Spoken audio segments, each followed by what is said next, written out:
Photo ક્યાં છે થોડી આપો.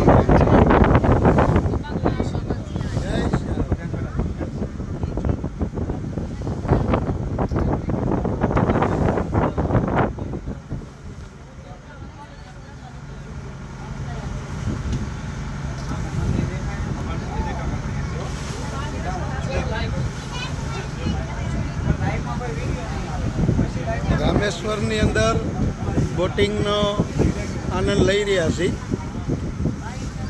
આજે તારીખ 7/11/2025 અમારી ભાગવત કથા ગઈકાલે વિરામ લીધી અને આજે અમારો રામેશ્વરમાં છેલ્લો દિવસ છે.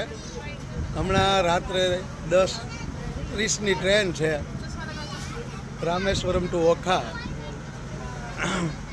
2-3 કલાકનો સમય હતો તો બધાય અમે બોટિંગ માટે નીકળ્યા છીએ. થોડો આનંદ લઈ લઈએ અને પછી આપણા રૂમ ઉપર જઈ અમારા બધાએ બેગું પેક કરી અને સાંજે પ્રસાદ લઈ અને રેલવે સ્ટેશન નીકળી જશું. ખૂબ મજા કરી બધાએ, ખૂબ આનંદ આવ્યો બધાને. રામેશ્વર ભગવાનના દર્શનનો લાવો આપ સૌ જાણો છો કંઈક અનેરો હોય છે. મજા કરીએ. જય સિયારામ બાપુ.